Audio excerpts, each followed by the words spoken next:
Alright guys, I have a new passion. Fact of the matter is, I have also seen on my YouTube channel over the past years that the numbers have just gone down. So I think it's about due time that I reinvent myself as a photographer. Now, change is of course never funny for a YouTube audience, but I do hope that you will follow me down this passionate road over the next many years and YouTube videos to come. And my big passion is tame life photography. So I've allied myself with Christopher and his dogs. Christopher is Sophie's little brother and Christopher's girlfriend, Augusta, up here. And we're going to take some portraits of Christopher's dogs. And the name of the dogs are Herbert and Barty. So I brought out a couple of lenses. One is my 85mm 1.8 from Sony, and the other one is my Tamron 50 to 400mm if I need to zoom in even more. The good thing about the 85 1.8 is that when you shoot at 1.8 you get that very smooth background, that very narrow depth of field. As you can see, I've also placed the sun so it's behind me, so hopefully the light will capture the fur and the outline of the dogs. Alright, so right now, first to begin with, we'll just have the dogs simply just run a bit around, capture some treats, and I will try to capture them with the backlit sun. The reason why we're photographing right here is that I want to use this mound here in the background as the background. So I have the sun from above lighting up the dogs, but they will be on a dark background. And to begin with, I'll use the 85 1.8 to photograph them.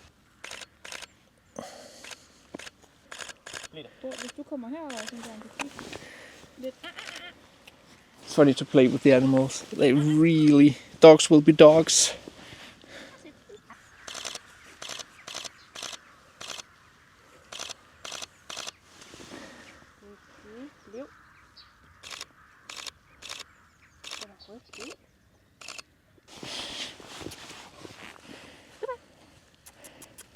Kom Herbert. Lige her. Sådan der. Ja, hej.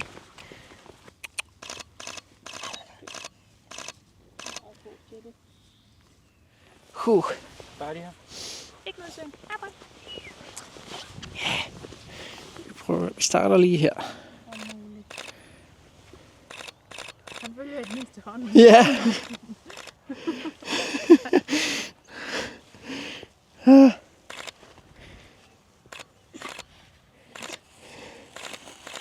Alright, so after a few portraits, we're going to just have the dogs run from one side to the other, and I will capture them as best as I can and curate the photos afterwards. So even though this here is tame life photography, I'm just using my wildlife settings. So I have it on eye tracking of the animal, very fast shutter speed, 1/2500th of a second, the open aperture, and with the light right now I'm on ISO 200, just so I can also see the photo.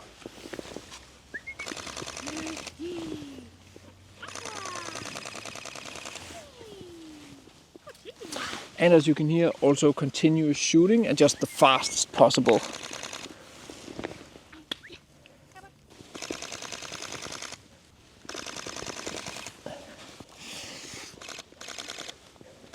Alright, let's see if we can get one of the dogs to jump into the little pond here.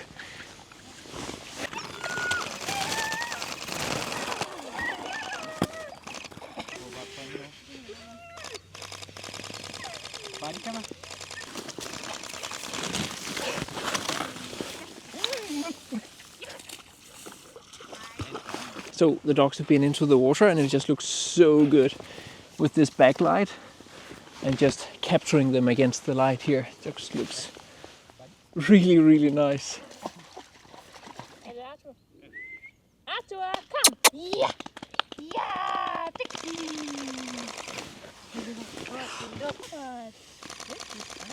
Stille og roligt. Kom. Ja! Dygtig. Øj, du lunder lidt, hva'? Og tilbage. De kommer til at sove godt i nat. So that was good fun, and now the dogs are off to getting a little bit of a bath, but I am not done just yet. So right now I'm trying to photograph the sheep. The sun is backlighting their fur, which is just super pretty. Sheep in themselves are not particularly pretty, if I may say so, especially not grown-up sheep. Like lambs are cute, but I think if I can just like find the right angle here without too messy of a background, and I actually think I can come away with a pretty decent sheep shot right here. It's not going to win any awards. It is basically just a sheep standing there, but I have to start somewhere. Maybe I can get the little one here framed between the two butts. I think that can actually work out pretty cool. Yeah, that's nice. The question is if we can make anything somewhat artistic. I think we can. I don't really like those yellow signs that they have in their ears.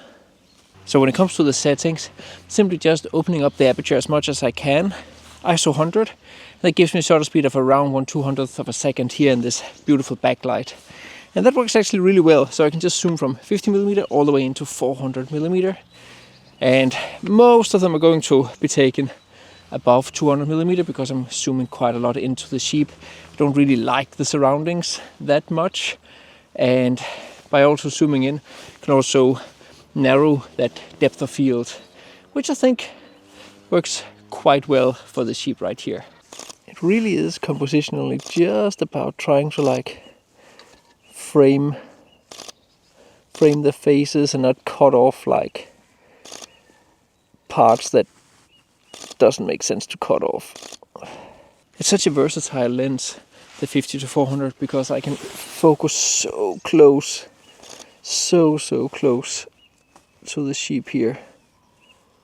So I obviously can't make a video about tame life photography without also trying to get a photo of this little psychopath. Hi. Yeah.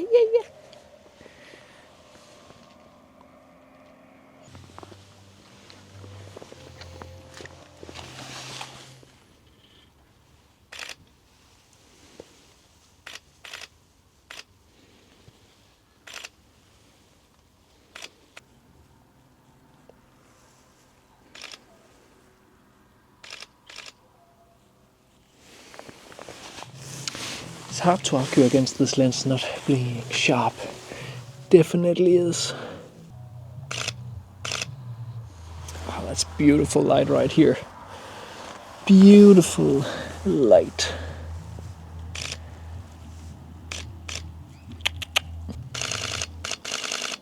You are a very pretty cat. But I do know if I get too close, you'll cut my throat out.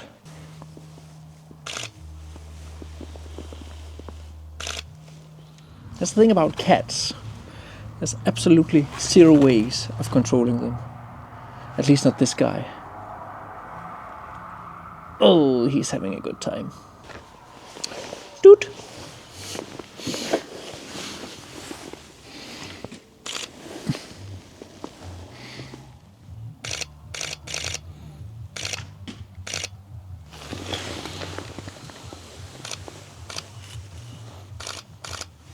The colors are actually really good here because he's orange and then he gets hit by the light, so you get that warm color. And then with the background, which is predominantly a white wall, in the shadows it becomes like this blue, so we get this orange and teal-ish effect. It looks really nice.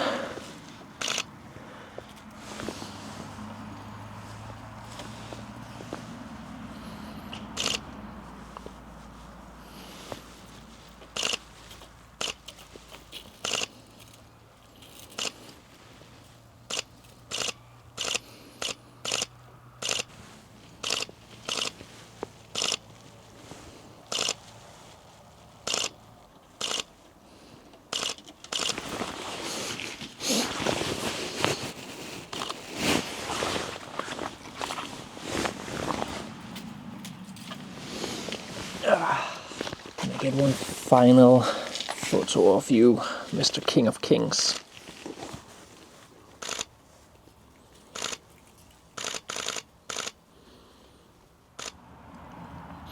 All right, eating my Osmo.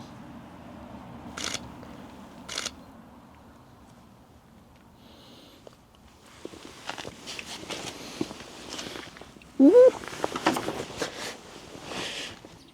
Hi, Hank. Hi. Yeah, hi, Madai. Hi. Majestic cat.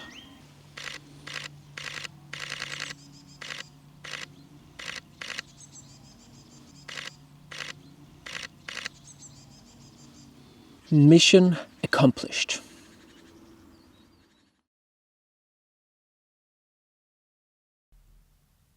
So that was, of course, a little bit of an April's Fool video for you right there, because for the first time in many years, the 1st of April aligns with my weekly scheduled release day. I am, of course, not going anywhere with my landscape photography, even though we are actually coming up on the 10th year anniversary of my YouTube channel. On the contrary, I actually feel like I've only just begun.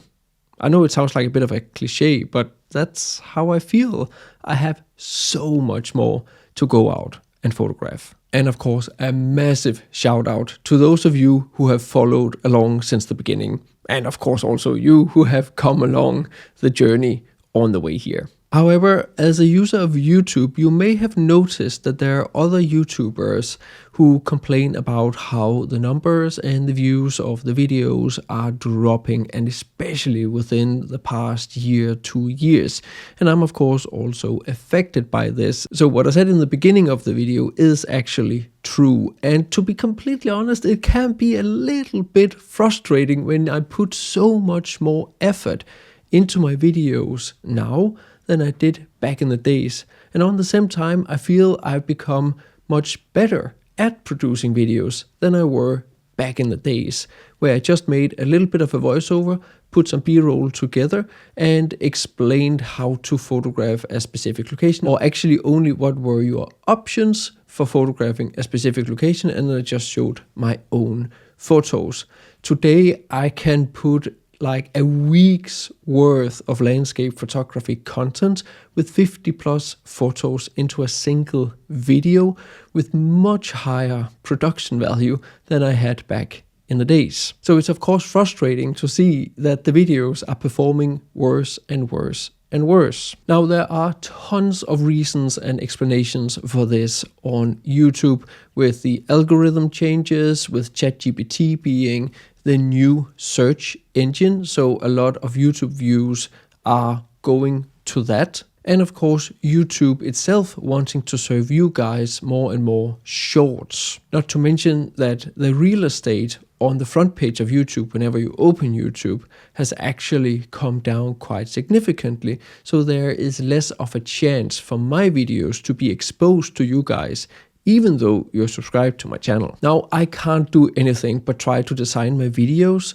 so that they have an appeal for you, my audience, and potentially a new audience.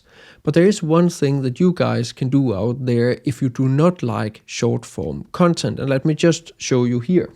So as an example right here, I'm just on the front page of YouTube. And if I go a little bit down, you can see it starts showing me shorts. If you, like me, do not like shorts, short form content on YouTube, and you think it takes up too much real estate on your front page, then you can simply go to the 3 dots right here and choose show less shorts videos. And in that way, you clean up and you get exposed to more long form content here on YouTube on your front page.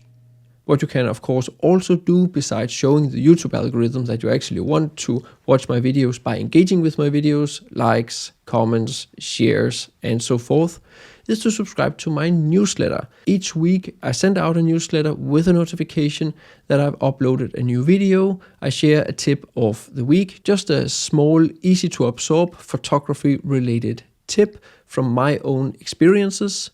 and whatever else I want to communicate with you guys. I hope you enjoyed the video, even though it was not landscape photography.